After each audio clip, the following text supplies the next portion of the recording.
Hey everyone, Michael here. Welcome back to the channel. A new series this month, Michael Mondays. We'll dive into specific topics each Monday of the month, February. Today we are talking about the FDA's ban on red number 3. So this has been making headlines for about a month now, a little under that.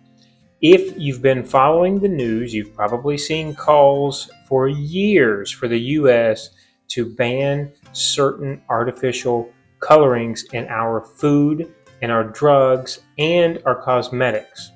Red number 3 has been at the center of this. In today's video, what we're going to do is unravel how red number 3 was first approved by the FDA, how it eventually ended up getting banned in the 90s from certain products, and why it's taken so long now for the FDA to crack back down on red number 3. So buckle up.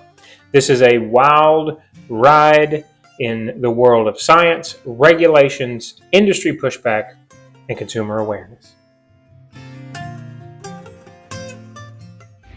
The Food and Drug Administration, or FDA, is the primary federal agency responsible for protecting public health in the United States by overseeing the safety of food, drugs, medical devices, and cosmetics. Their process for approving or banning substances generally goes like this. Research and testing, where companies or researchers submit data from laboratory and clinical studies to show that a product is safe or at least within an acceptable risk parameter.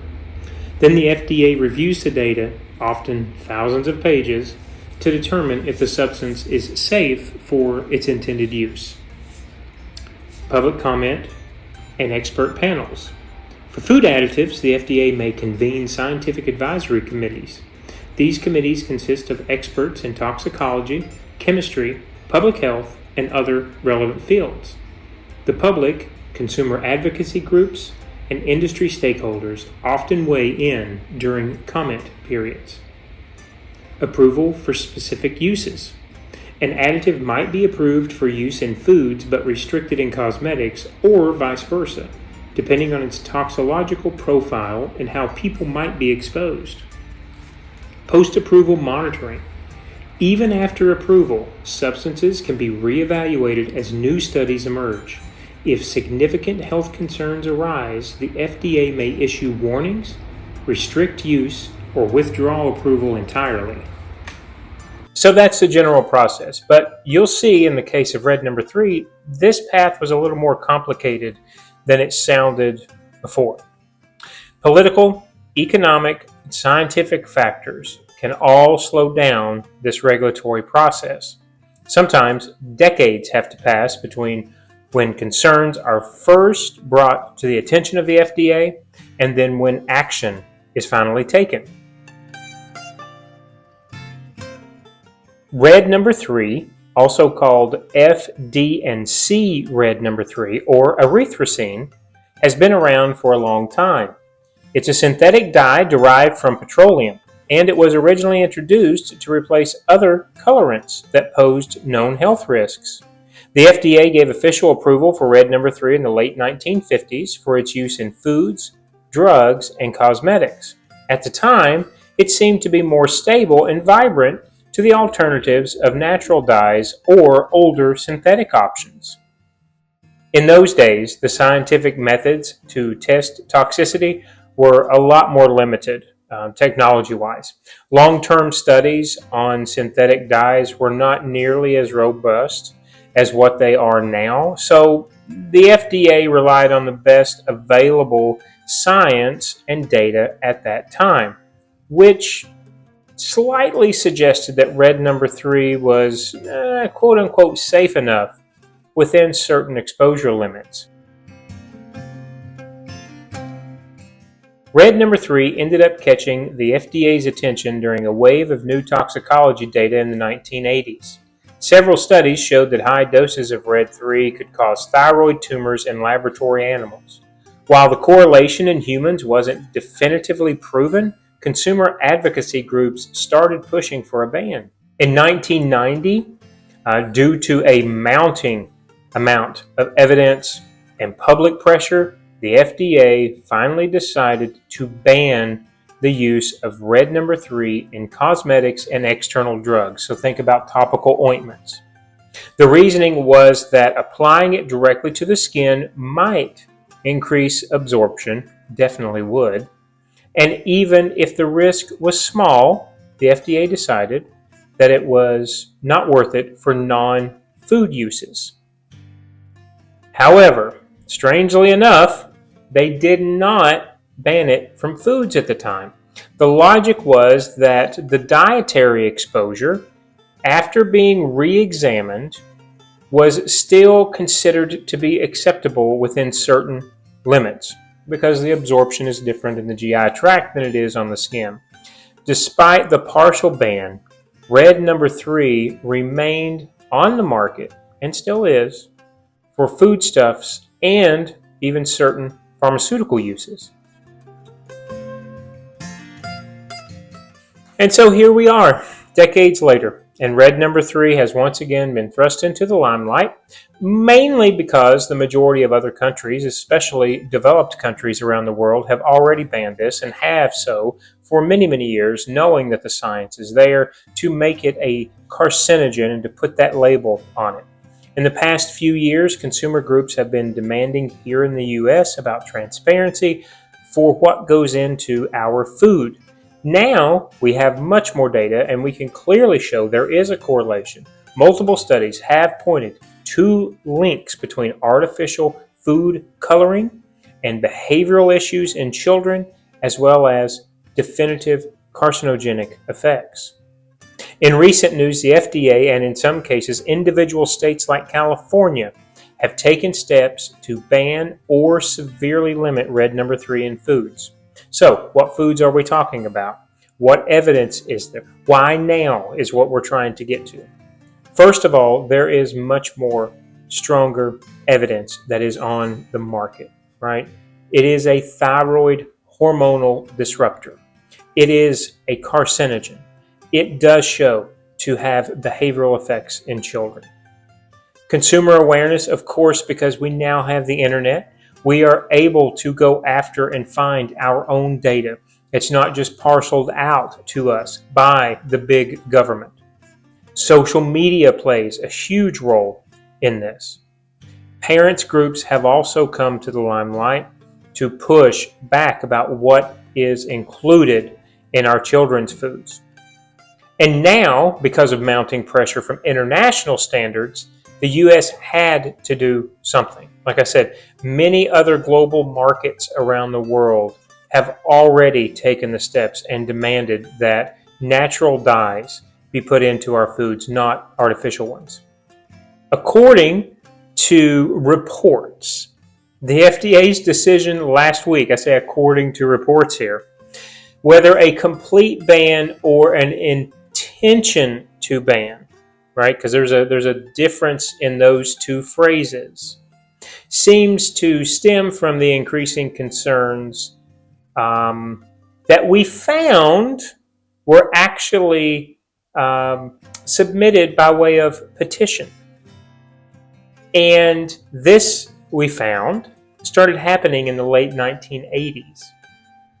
And it took until January 15th and having the FDA officials put in front of a government committee for them to eventually say, you know what, you're right. And I watched some of that trial. And the physicians, when they were going through studies, they were trying to say that that word definitively is loose. We didn't want to say definitively. We weren't sure. We couldn't find conclusive evidence that even though it's a different absorption chemical process and it's certainly in a different part of the body versus being on the skin, that the ban in the 1990s and whether we should ban it in our food today is a little more nebulous. And then I watched one government official say, well, isn't there just enough common sense to say that if it could be absorbed through the skin, it could certainly be absorbed through the GI tract. Maybe not at the same rate, maybe not the same percentage, but there's going to be absorption. We do have similar epithelial cells in our gut lining that is shown on our skin. And now, the million-dollar question. If the FDA recognized the potential effects decades ago, why did we not entirely ban red number 3 back then? And you need to understand the political player that the FDA is and how much of it is a government subsidiary and does require political, not only scientific and not so much scientific as it was decades ago, evidence, but more so of lobbying power from different manufacturers. And some of these manufacturers are super groups that control the majority of food that is put out on the market. And so, of course, it's a lot easier in the manufacturing process to use a synthetic dye, and it is a lot cheaper to chemically make this synthetic dye than it is to find a natural dye or to derive it from some sort of flower or fruit that we see in nature. It's going to take a lot more product to do that, and so that would, of course, drive the cost up. Industry influence is a big deal here. Now, the red number 3, we need to realize this is anything that you see in your grocery store, minus fresh produce, fresh vegetables, fresh fruit, that is cherry colored. So again, we're talking cookies and candies and ice creams and different types of dairy product that's in the refrigerated section, as well as, cake mixes and icings that go on the cake mixes. And so you basically have these lobbyists that own these food corps that says, well, we can argue that it's not harmful in humans, it's not conclusive enough, and the FDA listened because they're big players. They are allowed to invest into the FDA. And so giving them that power makes the FDA smaller and forces their hand to listen to other things besides science. And it's unfortunate. There was a scientific debate. We were talking about toxicology data. It can be interpreted in many different ways. And essentially, there are books out there that say you can make the data say whatever you want it to say. So then we are looking at, evidence that says, well, levels consumed in an average diet are extremely low. What is the average diet? Right? When you find out that the food pyramid was, again, manufactured by a consumer group that owned big food and put out by the FDA because of that lobbying power, what is an average diet? But even what you think of, if you think of an average American diet, does not include anything that we would probably resemble that it would include back in the 1980s and 1990s when red number 3 was first banned. Our diet, studies show, are increasingly getting worse, and the need to lean on overly processed foods increases, which means consumption of red number 3 does as well. Bureaucratic hurdles, we've already talked about that. Yes, the FDA has a massive responsibility. Of course they do. That's not my problem. You created this system to watch over safety of the products that your consumers are allowed to purchase. So yeah, that means you've got a lot of responsibility, and you should do it responsibly. And so when you petition a ban, just so you know, you essentially get in line, just like you do if you're trying to create a product to put on the market. And so you have to wait, which means technology continues to advance, innovation continues to advance, new data continues to advance. You're still trying to get your product. Every day that it's not on the market, it costs more money. Every day you're not in front of the FDA, it costs more money. And so essentially you get to a point where you're like, what's the easiest route to get it onto the market the quickest way? And that's not always the most responsible. And then lastly, I would say regulatory inertia. What we would call regulatory inertia is once you do see something has been cleared or approved for the market, it takes a monumental effort to get that re-looked at and removed. The FDA, would rather err on the side of preserving, think of this, they would rather err on the side of preserving market stability unless there's overwhelming proof of harm. And that's what happened in this case. And that is insane to me. You are supposed to have your smartest doctors and nurses and researchers and scientists at this level. So the thought that once this train gets rolling, it can't stop is very aggravating when you know that the data that you are getting shows a clear delineation towards a conclusion of something being harmful. And they more or less completely ignored it in this case. Now you might be asking yourself, well, hang on a second. How do I continue to eat a traditional American diet while eliminating, or we're trying to limit red number 3 as quickly as possible? So what I will tell you, obviously, you have to turn it over and look at your ingredients list. That's the first thing that makes any sense whatsoever. But many companies have started using natural colorants. Now, what you should look for is beet juice. Beet juice is the number one to turn anything a reddish hue. We add more beet powder, less beet powder, depending upon what color red we're attempting.